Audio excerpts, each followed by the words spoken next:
Hello and welcome to the latest edition of City Slickers, the magazine show dedicated to the fortunes of Lincoln City. We're here at the Shed pub overlooking the Brayford, and this week we'll be previewing the games against Dagenham and Mansfield.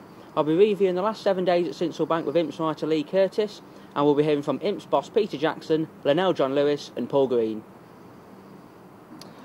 OK Leigh, with a week to go before the end of the January transfer window, Peter Jackson hasn't brought anyone else in, and this week he suggested he might not bring anyone in at all in the next week. Does that surprise you? No, not really, because I think if he needs to bring anybody into the club, he's got to ship some players out, and the fact that Jack Cotton, Ryan Semple, Phil Watt are all told they could leave earlier in the month, they still haven't gone. So, I think if he's going to bring anybody in, then he's going to have to ship some players out. Now, it might not surprise you, but it surprised a few of the Imps fans who've got in touch with us at sportsecho.co.uk. We've got a couple of emails here. Matt in Spalding says, oh dear, Mr. Jackson, very disappointed. Thought you had more about you than to come out with comments like that.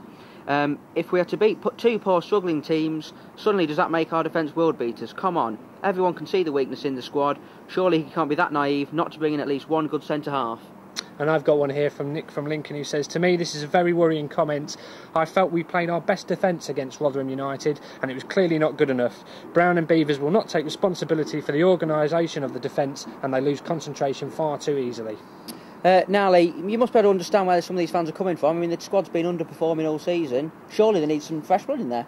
Well, the thing, it's not as easy as that. I can understand their concerns, but there's 27 players on the books of Lincoln at the minute, and for a club of Lincoln's size, that squad is actually too big. Speaking to Peter on Thursday for his column in tomorrow's paper, explains what he wants to do for next season, and he wants to trim the squad by 10 players. So he's got a lot of work to do, and with only a week left in the January transfer window, he isn't going to be given enough time to do what needs to be done. Now, Jackson obviously thinks the squad is good enough to stay up, do you? Yeah, I think so. I think the performance against Rotherham for the first 15 minutes was terrific, and the only problem is they are conceding sloppy goals, but if they can play the sort of attacking football that we know they can do, then I do think against the lesser teams such as your Macclesfields and your Dagenhams and your Mansfields, I think they will have far too much. OK, we'll be looking ahead to the game against Dagenham in a moment, but first let's hear the thoughts of Imps boss Peter Jackson. At the moment, I'm happy with my squad, but if something comes up between now and the end of the transfer window, we'll try and sign somebody. Like, obviously, Lewis Emmanuel came out and, wanted to sign him, but it didn't go through. But if someone else comes out like that, we'll try and make a move for him. It's important that we get maximum points because both teams are below us in the division, so it's important that we're positive and take 6 points out of 6, and hopefully, if we do that, we'll start climbing the table. Take away the playoff games for Lincoln, I think in 2 really big back-to-back games are probably the biggest this club has in a couple of years, because, as I say, it's so important for us that we get maximum points. OK, it's a massive game against Dagenham on Saturday. Leigh, what's the team news? Well, obviously Gary Croft is out with a calf injury, and Lee Frecklington, although he's progressing well from his ankle injury, I think this weekend will be too soon for him. I think they're looking to try and get him back for the Mansfield game.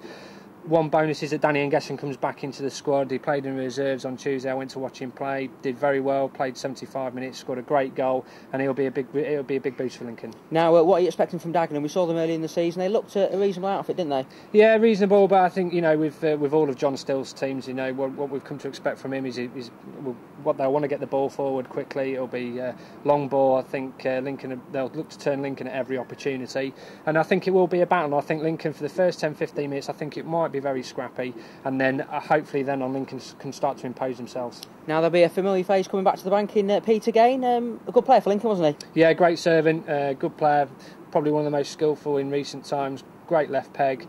For whatever reason, towards the back end of his Lincoln career, he couldn't get the deal that would have guaranteed him another couple of seasons at the club.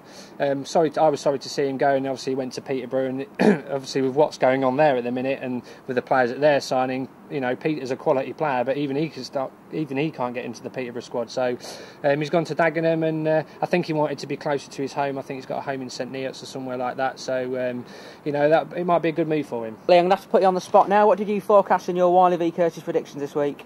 I went for a 2-0 win. What made you say that? I just think Lincoln at home are a good team, and I think Peter's one of these managers who'll get the most out of his players. He's very motivational, and I think talking to the players this week, they seem to be very focused on what they need to do. And I just think if Lincoln can get that first goal, I think they'll record a comfortable victory. Right, I went for a 1-1 draw. You can't go far wrong with that for a Lincoln home game. Right, in a moment we'll be hearing from Imps right back Paul Green, but first let's hear from Lionel John Lewis. I like to run with the ball, and it's given me an opportunity to run with the ball and get at players, and I do enjoy that. So yeah, I'm enjoying right wing at the moment. And obviously Danny and Gesson came through the reserves on Wednesday. With you on the right flank and Danny on the left, that's quite a potent combination, isn't it? Yeah. I mean, it gives everyone's fit. It gives the gaffer a chance to make his decision and make his mind up. Everyone playing well. So yeah, it'll be interesting to see what happens. I think Rotherham, I would say, I think some people might say, the toughest team we've played probably in the season, highest position in the league. Probably the best side we've played in the season, but we did play well. I don't think we played particularly very bad, and attacking wise we did play very well. And I think we can do that against any team in the league. And if we go into our game on Saturday with that belief, knowing that we can play football the way we can, we shouldn't have no problem. I think we're expecting a battle for the next 2 games and for the games into the rest of the season. I think it's 2 big games coming up. 2 big games we get 6 points from. Important. How important will a victory be?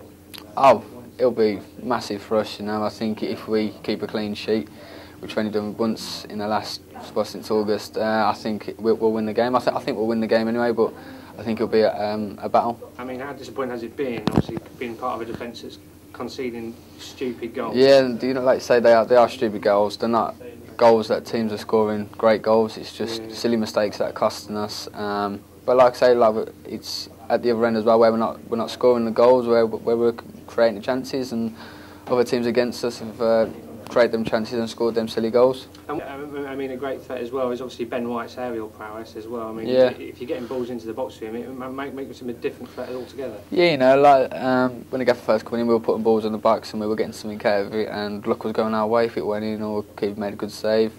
We just need to keep putting the balls in the box and Ben will get onto it. We were hoping to bring you a video interview with Danny and Gesson, but it wasn't very good, so we didn't bother in the end. But Leigh, we heard from Paul Green and Lionel John Lewis there. 2 important players for the Imps, 2 young players. Can they cope with the pressure?